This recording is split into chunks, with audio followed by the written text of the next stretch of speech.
ازيكم عاملين ايه؟ يا رب كلكم تكونوا بخير.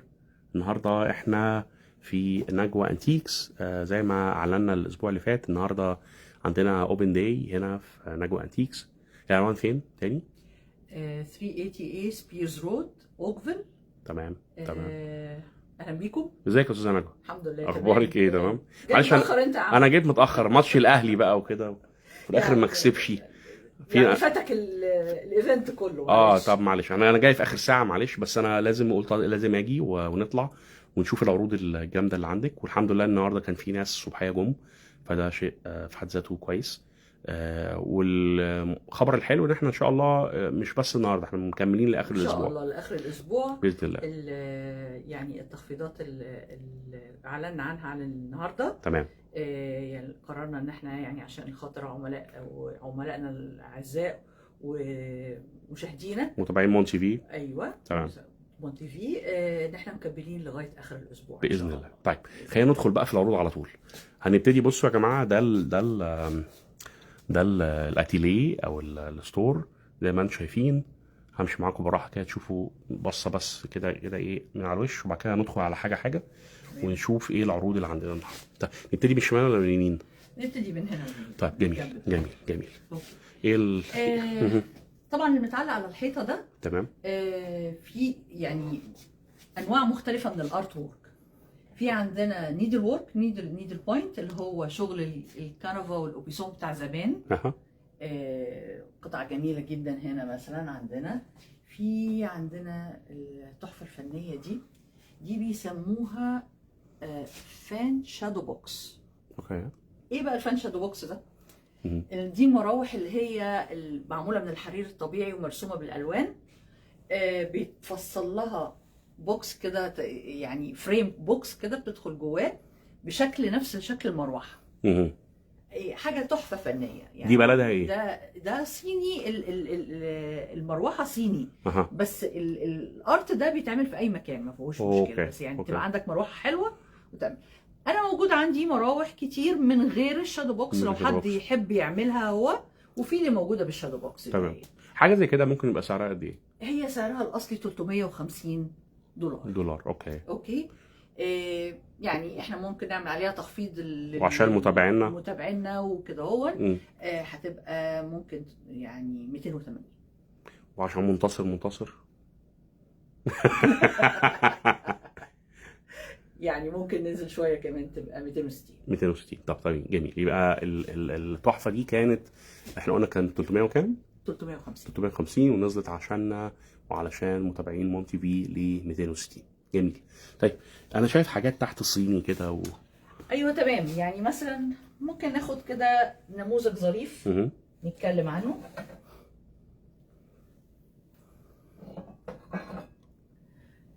عندنا اطباق البورسلين دي اللي هي للحلويات، للبونبون، للحاجات تتحط على الديكورات وكده.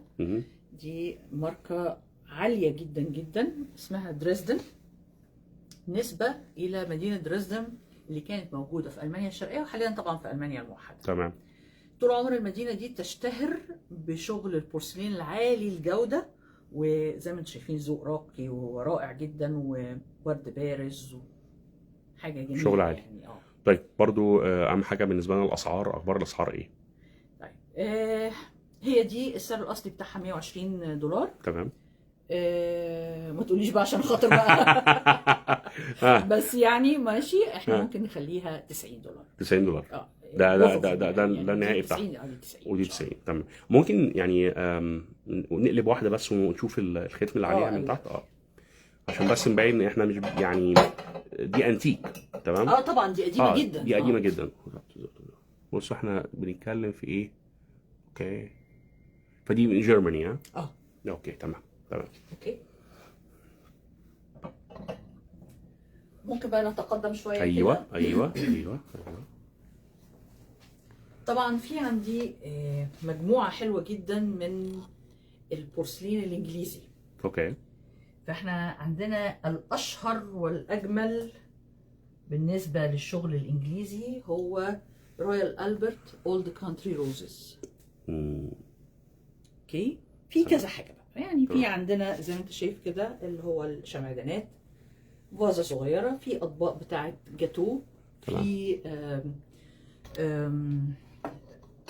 غير اطباق الجاتو في فناجين شاي. تمام. في حاجات حلوه قوي جميله جدا في الاولد كانتري روزز. طبعا حاجه شهيره جدا، نار على العلم. اوكي. طبعا على حسب المطلوب ايه. في اطباق تقديم، في اللي هي بتاعه الكيك اللي بيبقى دورين. يعني موجود كله. الاسعار تقريبا قد ايه؟ الاسعار بتختلف حسب يعني في الايام العاديه ايه، وفي الاسبوع او النهارده يعني حسب الحقيقه. يعني مثلا الفازه الصغيره دي اوكي $45. تمام. يعني ممكن تبقى متابعين مون تي في. تمام. تبقى 35. تمام. برضو الحاجه دي بلادها احنا قلنا ايه؟ ده انجليزي. يعني الكلام ده كلام كله انجليزي. اوكي تمام. وطقم كامل. انا لا هو بص في حتت كتير مختلفه. يعني مثلا في الاثنين شمعدان مع الفازه الصغيره. تمام. انا عندي اطباق كتير من اطباق التقديم بتاعت الكيك، وزي ما قلت الدورين، يعني في كذا حاجه وفناجين. تمام.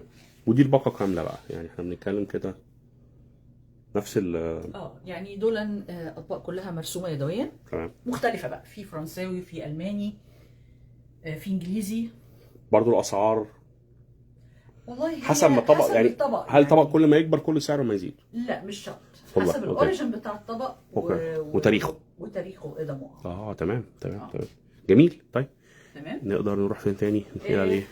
اتفضل هنا كده. اوكي. ممكن بقى نجرب حاجه مختلفه. اوكي.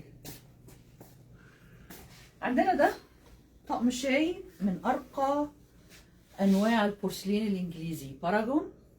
الرسمه اسمها اليزابيث روز. موجود فناجين، موجود السكريه واللبانه بتاعت الزبده، صواني، اطباق تقديم الحلويات. حاجه جميله جدا، من الحاجات الراقيه جدا يعني. اوكي. ده طقم كامل هو طقم شاي مع جاتوه. بس احنا ممكن ان احنا نبيعه يعني طقم شاي لوحده، اطباق جاتوه لوحدها. يعني في امكانيه ان هو يتجزأ يعني. تمام. ده عمره قد ايه؟ الباراجون ده في الستينات كان. واو. يعني مثلا سنه 65 حاجه. هل الذهب اللي فيه ده فعلا ميه ذهب؟ طبعا. اوكي. يعني ذهب زي ده بيبقى ميه ذهب. طبعا. واحنا قلنا بلده انجليزي. اوكي. باراجون. لو حد عايز يجي ياخد الطقم كله على بعضه، لا دي هنبقى بقى بالاتفاق مع اللي هيحب يجي ياخده. تمام. طب لو قلنا مثلا طقم الشاي بس لوحده؟ طقم الشاي لوحده ب 250. اللي هو 6 فناجيل مع باطباق الفناجيل. تمام. والسكريه واللبانه معاهم. اوكي. ممتاز. ولو حد بس عايز طقم كيك؟ حسب بقى اطباق الكيك، لان في مثلا في اطباق اللي هي الصغيره اللي بيسموها بريد اند باتر، وفي اطباق اكبر شويه. دي بقى هتبقى بالاتفاق، لان الاعداد كمان بتختلف. تمام.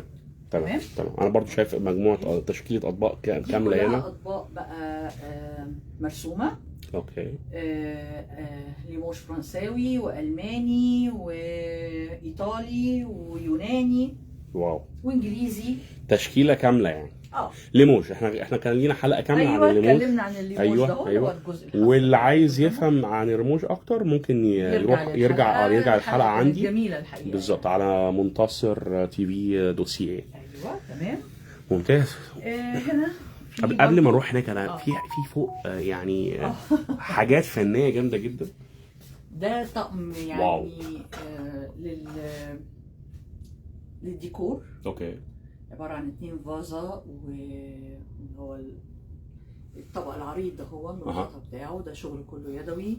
وده ذهب فعلا، ميه ذهب. تمام. أوكي. ده ايطالي، ماركه مشهوره جدا اسمها كابو دي مونتي. اوكي. ما يقربليش على فكره. تمام. وفي شمعدانات، انا شايف شمعدانات. في شمعدانات مختلفه. دي شمعدانات المعدن، النحاس والمعدن الابيض. وفي شمعدانات تانية هنا هون البورسلين. تمام. الاسعار الشمعدانات اذا كان بورسلين او معدن، الرينج قد ايه تقريبا؟ والله برضو هي طبعا بتختلف. يعني الاسعار بتاعت البورسلين في حدود، الشمعدان الواحد في حدود مثلا 50 ل 60 كده تقريبا. بعد الخصم ولا قبل الخصم؟ نقول 50 بعد الخصم. تمام.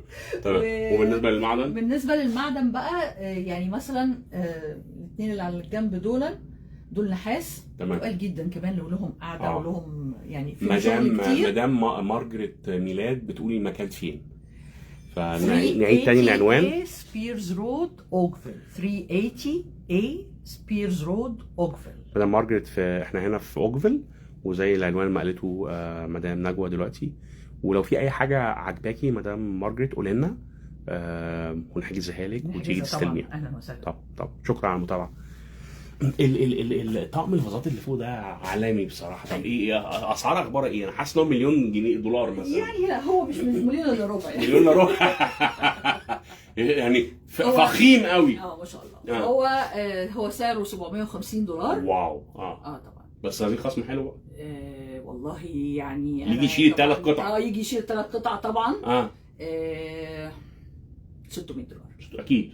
طيب $600 يا جماعه، بجد بجد فظيع لو انت عايز تجدد يعني تقتني تحفه. وبلده ايه تاني؟ ايطالي، كابو دي مونتي. وده كابو دي مونتي بالظبط. بس انا اوريكم بس ان انا بنبص من فوق يعني. بص احنا تحت، احنا هنا اهو. تمام اوكي. فده فرصه بصراحه حلوه قوي لو انت عندك يعني ليفينج روم او صالون. طبعا عايز صالون او ترابيزه سفره ويتحط عليها كل وده عمره قد ايه تقريبا؟ برضه في حدود الستينات تقريبا. اوكي. فبصراحه عرض حلو جدا جدا. احنا قلنا 600. تمام. اوكي جميل. طيب نحب نتكلم شويه هنا. نيجي هنا يعني ما كانتش فرصه ان انا اتكلم قبل كده عن الكريستال الملون. اوكي. كولر كريستال جميل. من اجمل الحاجات الحقيقه. الوان كتير مختلفه. في فازات، في اللي بيسموها قاروره. في حاجات كتيره قوي مختلفه، اشكال والوان. تمام. نوعيات. في ايجرمان اللي بيفهم في الكريستال الملون. انا عندي ايجرمان احمر وعندي ايجرمان اصفر. امبر جلاس. في حاجات كتيره قوي مختلفه الحقيقه. هو مبهج. اوكي. يعني من الحاجات اللي هي تتحط في البيت تديله بهجه. مبهجه. برضو الاسعار مختلفه طبعا من قطعه لقطعه. بس الرينج تقريبا قد ايه؟ يعني هي ممكن تبقى اغلى حاجه في حدود 150. تمام. يعني مثلا الابريق ده عاجبني جدا مثلا. ده ده 80. ده 80 صح؟ ده بعد الخصم. بعد الخصم يبقى 70. طيب ده المتابعين وكلمه السر هنا مونتي في. يعني تعالوا نقول مونتي في. استاذه نجوى تعمل لكم احلى. بالظبط. تمام. طيب نروح فين تاني؟ نروح بقى كده الغرفه الثانيه. طيب زي ما شايفين المكان ما شاء الله والله اكبر يعني مقدس في ساعات تحت هنا كمان. ومنبهات دي اللي هي بيسموها تيبل كلوكس، تحط على المكاتب او على الترابيزه او على البوفيه او على اي حاجه. ماركات عالميه كلها. تمام. ايه ابرز القطعه هنا؟ يعني ايه القطعه اللي نقول دي قطعه؟ طبعا دي دريسدن برضو. اوكي. دي من الحاجات الغاليه، بس الساعه نفسها محتاجه شويه ظبط. يعني طبعا دي قديمه جدا. دي قديمه يعني مثلا دي من الثلاثينات مثلا. واو. يعني احنا داخلين دي داخله في 100 سنه مثلا 90 سنه. قربت. اوكي كويس. طبعا في عندي كمان لينوكس ماركه امريكي بس ماركه عاليه جدا. تمام. لينوكس برضو. تمام. دي الماني برضو. كانوا بيعملوها مخصوص للزباين بتوع العربيات المرسيدس بنز. اوكي.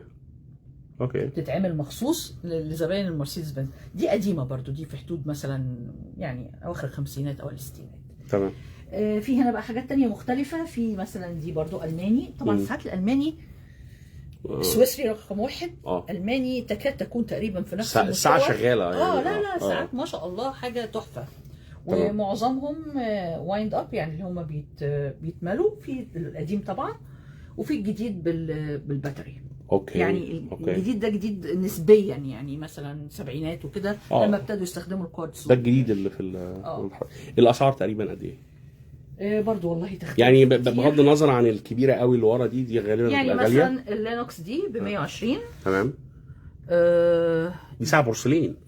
ايوه. ما هي الساعه بتتخلع تطلع من مكانها. تغير لها مثلا لو فيها بطاريه او مش، او دي مقلوه تقريبا. اوكي.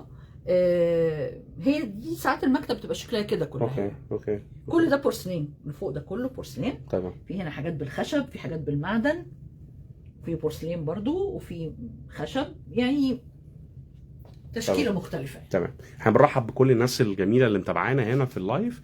الفنانه نهى نبيل، الباشمهندس كريم حسيب، طبعا استاذتنا الاستاذه مارجريت ميلاد. برضو هنعيد تاني العنوان، احنا عنواننا فين؟ 380A سبيرز رود اوكفيل. اوكي. انا الصوره دي خاطفه عيني من ساعه ما دخلت، يعني بجد لوحه فنيه مش طبيعيه. اللي هي البنت البنوته. ايه مين دي؟ مين الاموره دي؟ الله اعلم. دي اموره قوي. وبعدين بتبص فين يعني؟ ما انا كده ليها نظره كده، ليها نظره لولبيه حالمه. ايوه دحلابه. طب يعني ايه بقى، ايه تاريخ او ايه قصه اللوحه دي؟ والله دي مش يعني دي مش اوريجينال، دي برنت. اوكي. برنت على لوحه عالميه قبل كده. اوكي. دي حاجات لطيفه جدا وتتعلق تبقى جميله، بس فينتاج يعني، تدي كده انها حاجه جميل. دي مثلا تعملها كام؟ يعني هي سعرها الاصلي 50 لمتابعين مون تي في 40. اوكي. دي حلوه قوي. انا شخصيا ممكن اخدها اساسا. لا انا حبيت الست الصراحه. يعني دي ممكن تكون مثلا من 200 سنه ولا حاجه. الله اعلم. هي طبعا هي اكيد لوحه من اللوحات اللي هي يعني الفرنساوي او الالماني القديم. ايوه. بالنسبه للوحات عندي، انا عندي حاجات اوريجينال.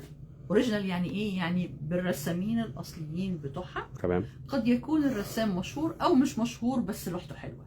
اوكي. وفي لوحات اللي هي زي اللوحات العالميه اللي معروفه اللي موجوده في المتاحف وكده، بيبقى لها برنت.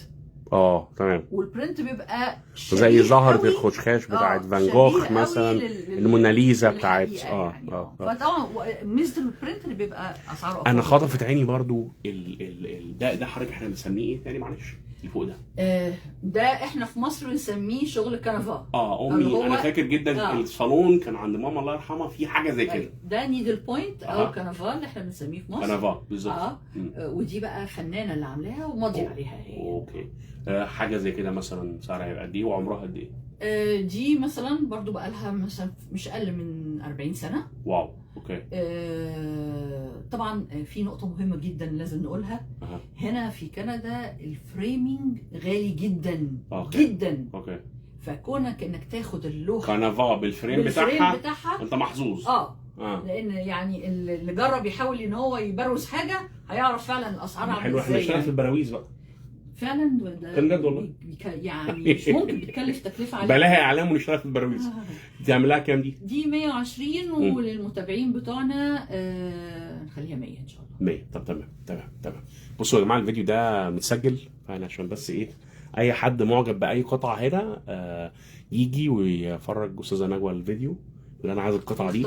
بس خلي بالكم ان الحاجات الحلوه بتتسحب بسرعه، فاللي عايز الاسبوع ده يعني النداء الاخير، يعني تلحق لما تلحقش. وانا غالبا خدت الاخت القطه دي غالبا يعني، فيعني ما ايه محدش يجي ياخدها. احنا ميعادنا من الاثنين للخميس من 2 ل 5. من 2 ل 5. اوكي. اللي يحب يجي في اوقات تانية غير الاوقات دي يتصل بيا. كويس قوي. ننزل رقم التليفون. طيب. يتصل بيا وان شاء الله نقدر نحدد ميعاد المناسب لنا احنا الاثنين ونيجي. ممتاز. نروح بقى للجناح الثاني عشان الجناح الثاني فيه احنا ما شفناش حاجه لسه، احنا بنسخن. يعني انا حاسس انا ماشي في متحف. بص انا عندي حل لطيف قوي، هنعمل تذاكر ونسميه متحف نجوى انتيكس يعني. طيب تبقى فكره حلوه. والله العظيم التذكره $5 يعني، بس لو كسرت حاجه ادفع ثمنها. لا طبعا بريك ات تيك. بالظبط. اوكي. احنا طبعا كنا اتكلمنا قبل كده في فيديو سابق بس برضه ندي فكره عن الحاجات الحلوه دي، عن التماثيل الرويال دالتون. ودي من الحاجات الجميله جدا جدا الحقيقه. في هنا برضو عندنا شغل الهولندي، الدلفت الهولندي والاونكس الايطالي. في هنا هو حاجات بوهيمي، مورانو، حاجات كتيره لطيفه. العروسه دي فرانكلين مينت، دي حاجه تحفه. اوكي ما شاء الله، يعني من الحاجات الجميله جدا. ابداع بصراحه جامده جدا. ودي عامله كام؟ دي 300 وللمتابعين 270. طيب لو حد سأل ليه 270 فايه تاريخها؟ ده بقى ده كلام كبير قوي. اولا فرانكلين منت دي حاجه من الحاجات ممكن حضرتك تمسكيها برضو كده ونحاول يعني نفليبت اوفر ونوري الناس قد ايه هي حاجه من الحاجات القطعه بجد الحلوه جدا. بسم الله ما شاء الله. ده فرانكلين منت. دي شركه امريكي تمام، متخصصه في عمل او انتاج البورسلين عموما، خصوصا التماثيل اللي هي عاليه الجوده جدا. تمام، كويس. بتطلع سيريز، بتطلع يعني ايه، مثلا قصه كده، سلسله كامله 4-5 قطع مثلا. اوكي. هي ماده تجميعيه للناس اللي هواه جدا. يعني مثلا يجي مثلا حد يقول لي انا جبت رقم 15، انا عايز رقم 23 من السيريز الفلانيه كذا كذا كذا. دي سيريز من حوالي 4 يعني اشكال مختلفه. البنت دي اللي هي طايره في الهواء كده دي فستانها بصوا طاير في الهواء ازاي. يعني ما شاء الله حاجه جامده جدا يعني فظيعه. بيبقى موجود الرقم بتاعها وطلع منها كام قطعه. بنتكلم تاريخها قد ايه؟ دي ستينات. وصيني ولا ياباني؟ لا صيني ايه ولا ياباني. دي هي البنت دي ممكن العروسه زي يسموها فتاه الجيشه. اوكي. بس هي كلها معموله في امريكا.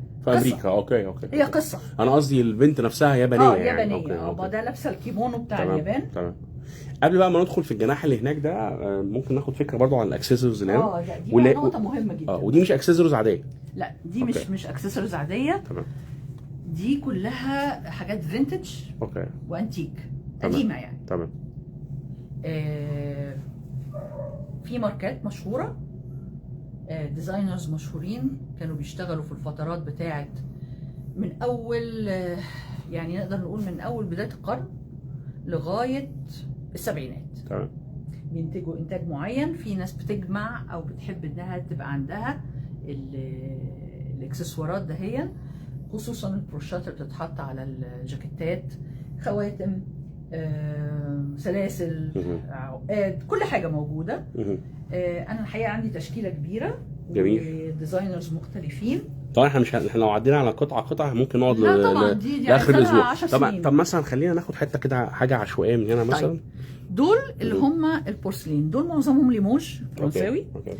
نفس الرسمه بتبقى على الطبق الكبير او حاجه زي كده، بتتعمل على بروش صغير.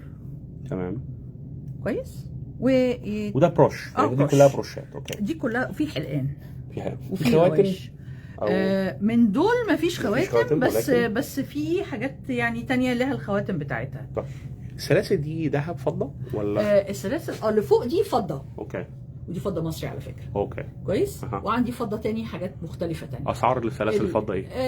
بتتراوح من 50 تنزل 40، من 50 40 تقريبا كده. اوكي. السلسله بالدلايه بتاعتها كلها. حلو. وبعد الخصم؟ وبعد الخصم هي هتبقى 40، اللي هتبقى 50 هتبقى 40. اوكي تمام. والصف الثاني؟ لا دي بقى يعني ديزاينر كانت بتعمل اكسسوارات. ودي حاجات مطليه ذهب. واللي تحت برضه مطليه ذهب. اللون الذهبي ده كله مطلي ذهب، اللي هو ده زي الذهب الصيني بالظبط. لا ما هوش ذهب صيني، ده بيبقى البيز بتاعه نحاس. وبيدخل حمام ذهب. اوكي. تمام. مختلف عن الذهب الصيني. تمام. انا برضه بستفسر عشان ايه؟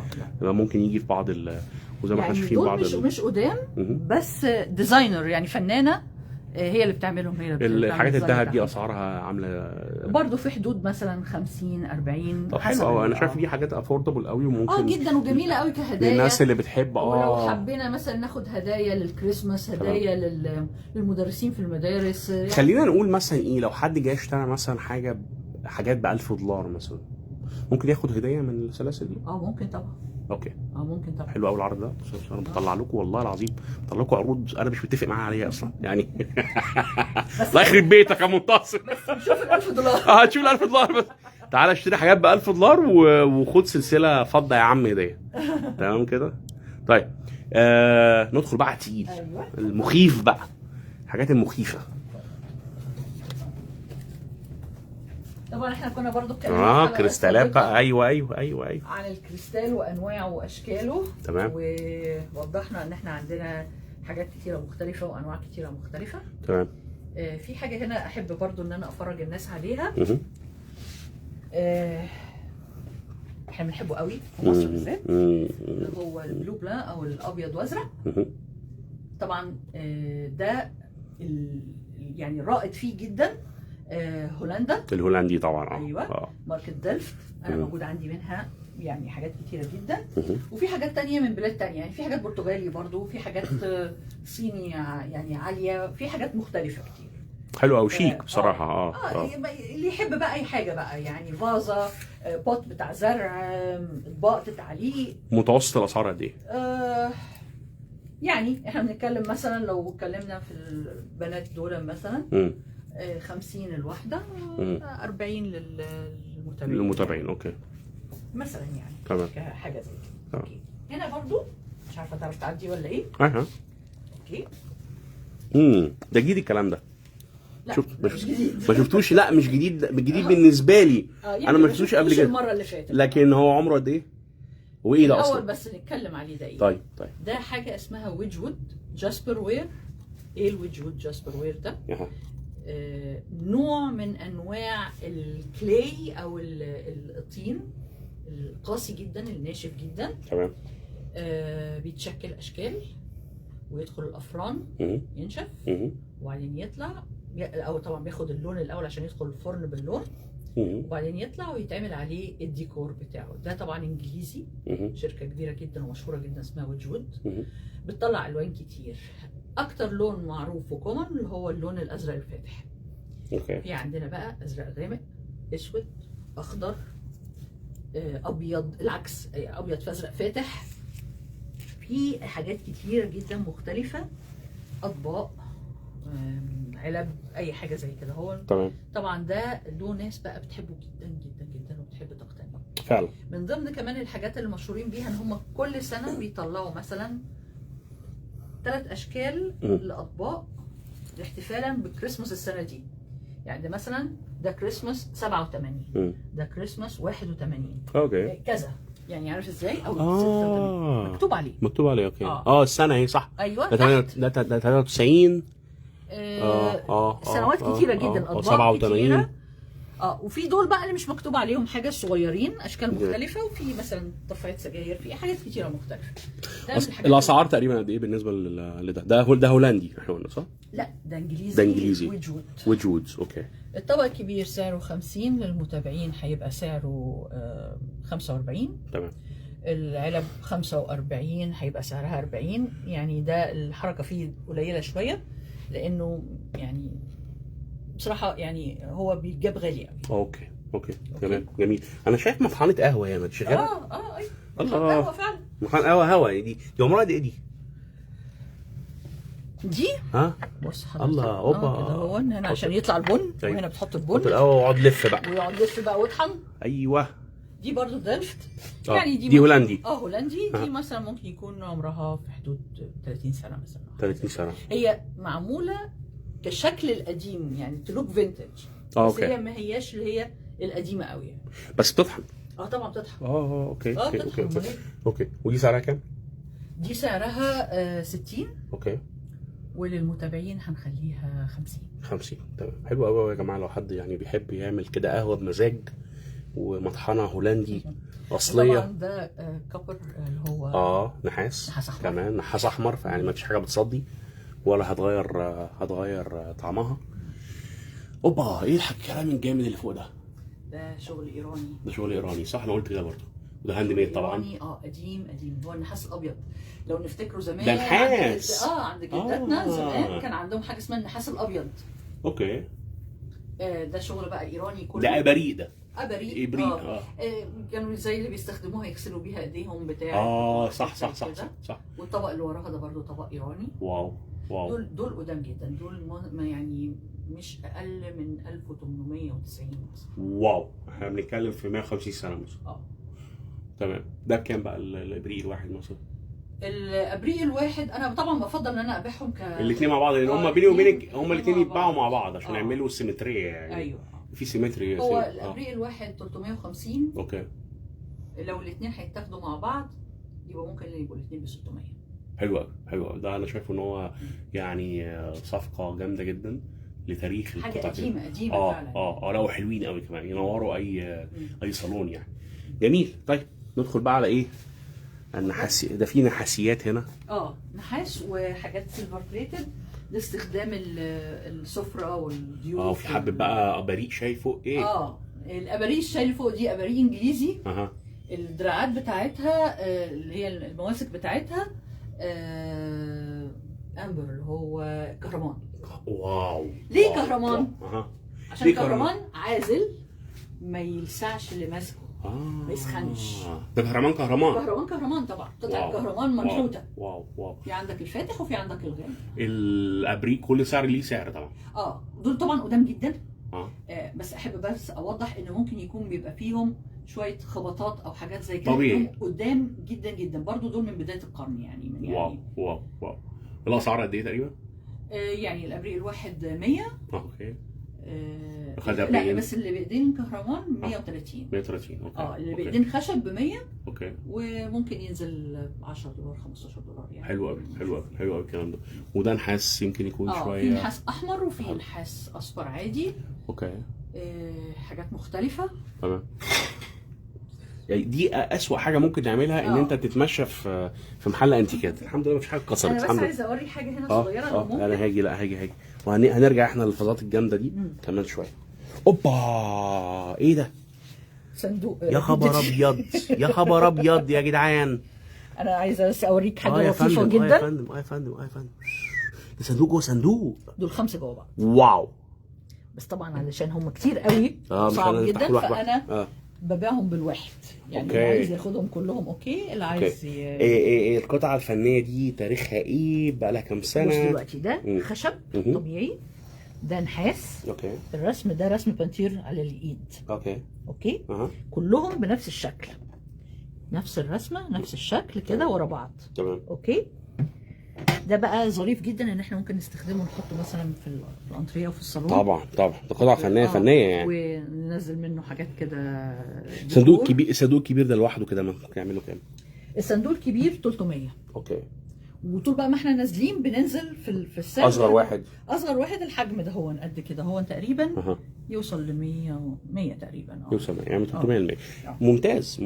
ولو حد جه شال بقى الثلاثه مع بعض ليه كلام تاني. حلو قوي. لا ده يعني ده اللي كانوا بيشيلوا فيه الاموال زمان والجواهر. لا هو احنا بنحطه بننزل منه كده يعني مثلا اشاربات وحاجات الوان كده وبتاع. بس يا جماعه والله العظيم حاجه. في ناس بتستخدمه وبتحط فيه سجاجيد الصلاه والحاجات دي. لا حاجه جامده جدا. ده صناعه ايه او بلده ايه او؟ شوف انا مش عارفه هو صناعه ايه بصراحه. أوكي. بس هو حاجه يدويه تحفه يعني. تمام. خشب. من الرسم اللي عليه ممكن نستنبط بلد؟ لا لان ده فنان يعني. راسم عليه. تمام. فالحقيقه يعني انا مش عايزه اقول بلد معينه لان انا مش متاكده. تمام. لان انا مش متاكده. نروح بقى على الفازات عندنا تشكيله فازات مش طبيعيه بصراحه يعني بص ايه الجمال ده؟ ايه دي جامده جدا دي. من الحاجات الظريفه جدا. يا دكتور جورج وديع بيشرفنا في اللايف. ازيك يا دكتور؟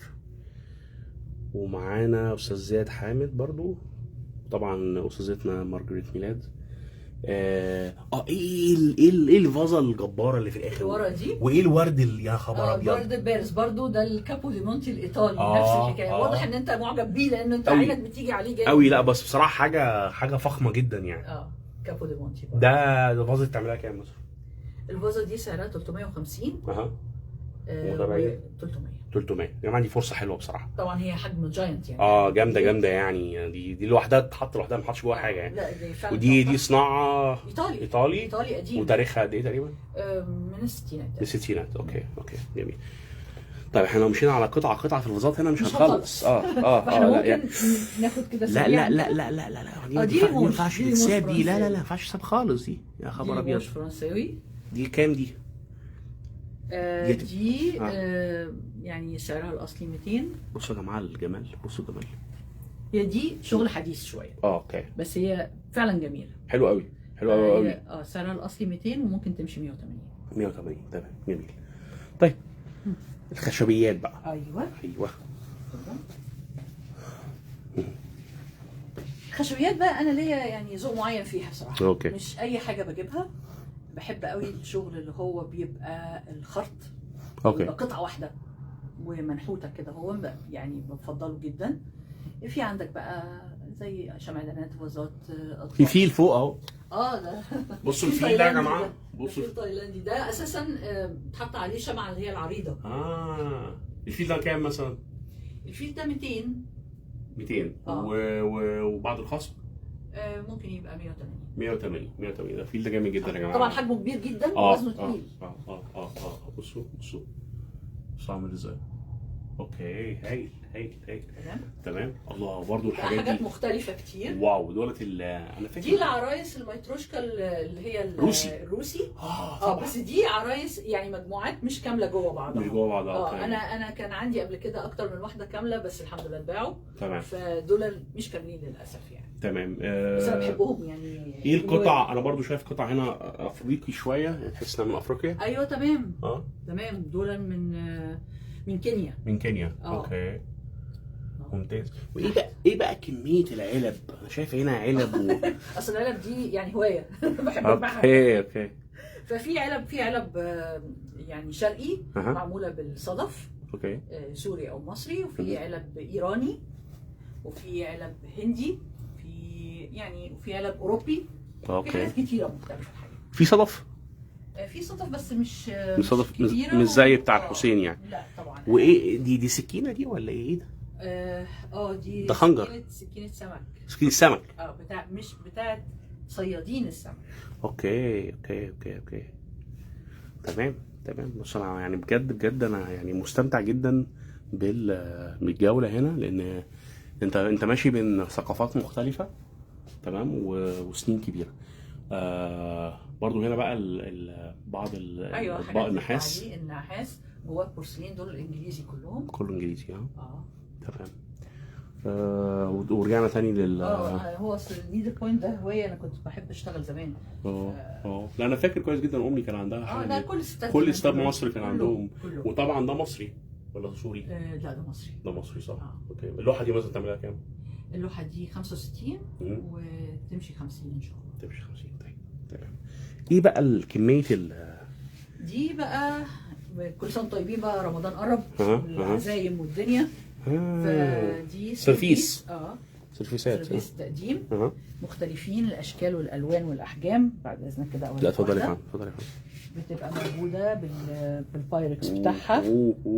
في بقى طبعا بيضاوي، طويل، صغير، كبير، مع الصواني بتاعت التقديم وصواني الغرف. وهنا دول بتوع السلطات والمكسرات والحاجات اللي هي يعني مقبلات متقسمه. احنا بنتكلم هنا كمان لمبه الجاز. هنا لمبه الجاز دي لذيذه جدا على فكره، بتشتغل كلها والله. اوكي. بس اجيب لها جاز منين؟ موجود بيتحط لها كده، بيسموه كامبينج اويل. موجود في وول مارت وموجود موجود في كل حته يعني. تمام. حلو قوي. في طبعا احجام كبيره تحت بقى زي ما انت شايف كده. واو. دول الصغيرين. تمام. دي طاسه. دي ديكور المطبخ بقى. واو. ده ديكور لكن ما تصير فيه. ديكور ممكن يستخدموا على فكره، بس هي عشان فيها رسومات وحاجات زي كده ايه معموله تزوق بيها المطبخ. ايه المقصات دي؟ المقصات دي حاجه لطيفه جدا. انت تفتكر انها مقص طبيعي. اوكي. لكن هي مش مقص طبيعي. هي ليها كده منظر كده. اولا دول قدام جدا. دي بقى لازمتها. زمان كانوا بينوروا بالشموع. اوكي. خلاص. طب انا عايزه اطفي الشمعه، تروح قاصص راسها.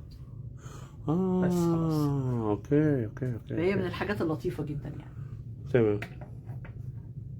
طبعا هنا على الجنب هنا في حاجات بقى. في هنا بقى مفارش، وفي جوبلان للتعليق، وفي زي ما انتم شايفين مثلا كراسي اوبيسون، اشكال مختلفه. في حاجات صغيره طبعا، انا بجيب مقاسات صغيره، حاجات كتيره علشان تنفع في البيوت هنا، لان البيوت احنا عندنا مثلا في مصر بنجيب اطقم صالونات.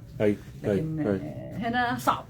فمثلا اللي يحب يحتفظ بحاجه بيبقى طبعا دي برضه نحاسيات وبرونز ده انجليزي. طبعا ده عظيم قوي بصراحه. ده شغل جميل انجليزي جدا. ده طقم كل ده واحد الطبق بيحكي قصه، يعني بيحكي أوكي. حاجه كده. ده شغل انجليزي معروف. وده برضو شغل بتاع الريف الانجليزي، دي صور بالبورسلين محطوطه في اطار من النحاس. اوكي. الشغل اللي بعد كده ده تركي طبعا. ده كله ده تركي الحقيقه. تمام. هنا في عندنا هندي، في عندنا أيوه. اللي هو الفضي دول الماني. اوكي. دي حاجه اسمها بويتر. حلو قوي طبعا. طب ده حلو قوي قوي يعني. ده ايه ده؟ معدن اسمه بويتر، اللي هو شبيه يعني خلطه كده الوي من النيكل والرصاص. نيكل والرصاص. اوكي. والالوان دي ده شغل يد طبعا. اوكي. وطبعا ده لاموج طبعا. لا برضو ده انجليزي. بس الصوره اللي جوه. ايوه الصوره، هي الصور دي اللي بتحكي على قصص من القرون اللي فاتت. فانت تلاقي في منها انجليزي، في منها فرنساوي، في منها الماني، في منها ايطالي. ممتاز. يعني بتختلف. ممتاز ممتاز ممتاز. احنا نسينا حاجه ولا كده لفينا على كل حاجه؟ والله تقريبا كده احنا شفنا. المفارش دي عباره ايه؟ المفارش زي ما قلنا في مفارش مشغوله شغل ابره. دي كوبلانات تعليق، في منها حاجات قيمه جدا. واللي ورا دي مفارش مودرن شويه، بس هي معموله ديزاينر عاملاها، حاجه انيقه جدا، مربعه فيها متر في متر او متر و20 ومتر و20، بتتحط على سفره، ممكن تتحط ثرو على كنبه، يعني فيها حاجات كتيره ممكن تتعمل. ف يعني جزء المفارش انا شايف في ازاز معشق كمان هناك. ده حاجات لطيفه كده، ممكن لاوضه الاطفال، للباب، باب الشقه، تحط حاجه كده زي كده. في حاجات مرسومه، في حاجات ازاز معشق، في حاجات ورد مجفف محطوط ما بين اثنين ازاز، في حاجات للمطبخ. دي حبوب. دي ايوه حبوب. دول حاجات لطيفه جدا. النحاس دي ايه هي؟ شكلها زي الميداليات كده. دي كلها انجليزي، ميد ان انجلاند، قديمه جدا. دي كانوا الميداليات دي كانوا بيدوها لمين؟ كانوا بيدوها للحصينه اللي بتكسب في السبق. فالحصان مثلا بقى عمل سبق، كسب 3-4 مرات، تلاقيه لابس بتاع وشاح جلد كده ومتعلق فيه اكتر من ميداليه. حلو المفتاح ده. ده تعلق فيه المفاتيح وانت داخل في البيت عشان الاولاد وكده. تمام. المفتاح ده بكام مثلا؟ ودولا بيتحط فيهم زرع تعلقوا. اوكي. حلو المفتاح ده كام؟ المفتاح ده ب 35. اوكي. يعني بجد احنا كده ما اديناش حق لكل حاجه، بس احنا حبينا بس نعمل جوله سريعه